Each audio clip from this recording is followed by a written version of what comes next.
Filled with outdoor pursuits, this tourist Patagonian town will have you in awe of the stunning scenery of the nearby Los Glaciares National Park. There are trails to hike, mountains to climb, lakes to paddle all around, and glaciers to visit, obviously. You can check out icebergs, local flora and fauna, caves, and nature reserves right next to town. El Calafate also makes a great jumping-off point for visiting the Petrified Forest or Torres del Paine National Park if you fancy getting further afield. Today we share the top 10 best things to do in El Calafate so you can plan a trip and experience all the exciting attractions and activities this beautiful city has to offer. Starting with number 10, Perito Moreno Glacier. Perhaps the biggest tourist attraction in the area, you have to venture out to Perito Moreno Glacier to have a look at this 70 meters thick slab of brilliant blue ice. Get up close with a boat tour where you can hear the ear-splittingly loud cracking of ice and see chunks of it fall into the water below. If you'd rather walk, there's also a trail that leads up to a viewpoint where you can catch a glimpse of the glacier, which happens to sit on one of the world's largest reserves of fresh water. But if you're feeling truly adventurous, take a tour out onto the glacier to do some ice trekking. At number 9 is the Cerro Frías. Cerro Frías is a hill located just 22 kilometers away from El Calafate within the expansive Patagonian steppe. Because it's not surrounded by tons of other mountains, Cerro Frías is an epic viewpoint 1,300 meters high from which visitors can see Mount Fitzroy, Torres del Paine, and Lake Argentino.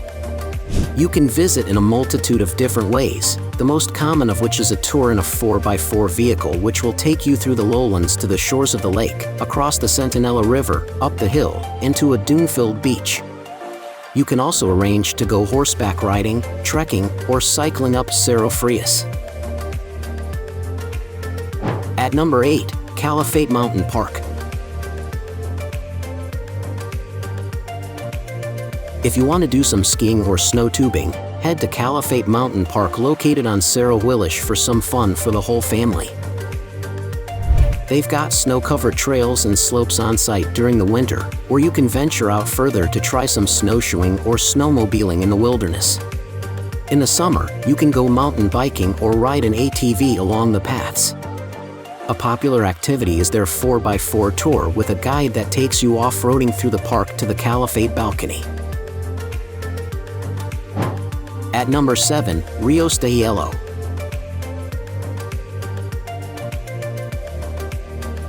Take a catamaran out across the milky turquoise waters of Lake Argentino on a sunny day to see the glaciers that this area around El Calafate is known for. The only way to get up close and personal with the glaciers is by boat, so you'll have to arrange a tour. Head along the northern arm of the lake for breathtaking views of the UPS Glacier. Then float south past the Seco Glacier and floating icebergs to see the magnificent Spegazzini Glacier, the highest in the Parque Nacional Los Glaciares. At number 6 in our list, Laguna Nimez. Just a quick walk from downtown El Calafate toward Lake Argentino, you can explore the ecological reserve of Laguna Nimez. It's home to over 80 species of birds, including the most impressive Chilean flamingo. You can also walk the circuit here around a few small lakes where you'll encounter Patagonian plants and wildlife. The boardwalk has informative signs along the way to help you spot the birds and learn more about them, and you can even rent binoculars if you're an avid birdwatcher. At number 5, La Leona Petrified Forest. A bit further from town, take a tour to explore the Petrified Forest located just off of the famous Ruta 40 on the Patagonian steppe. At La Leona, you'll find dinosaur fossils, rock formations, and petrified trees amidst Luna-like landscapes. Your guide will take you on an easy trek through this area that once had a very different climate and inhabitants. As you walk, you'll learn about the forests, volcanoes, and dinosaurs that flourished here in this now desert-like expanse of land. At number 4, Torres del Paine National Park.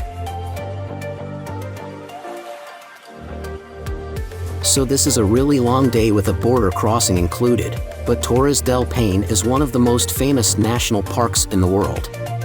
Known for its amazing Patagonian landscapes and endless hiking opportunities, tour companies will take you in trucks across the steppe and into Chile at Cancha Carrera before heading south to Torres del Paine National Park.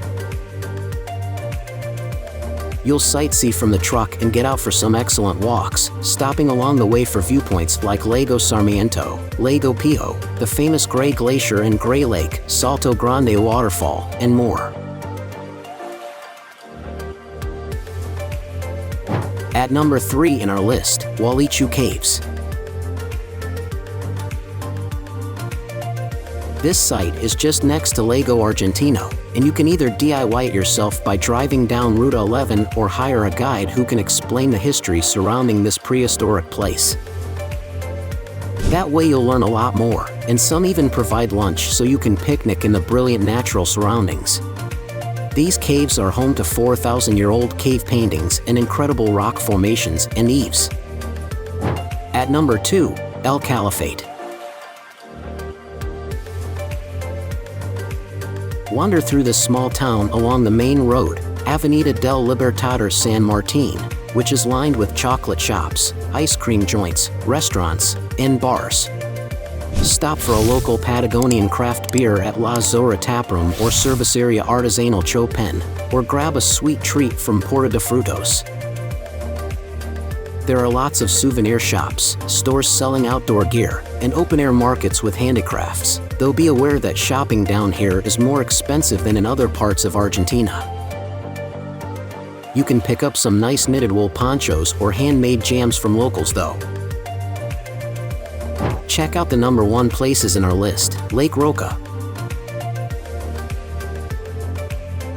Head to Lago Roca for a beautiful outdoor experience and tons of activities, where you can relax by the shore, camp for the evening, or try your hand at fishing.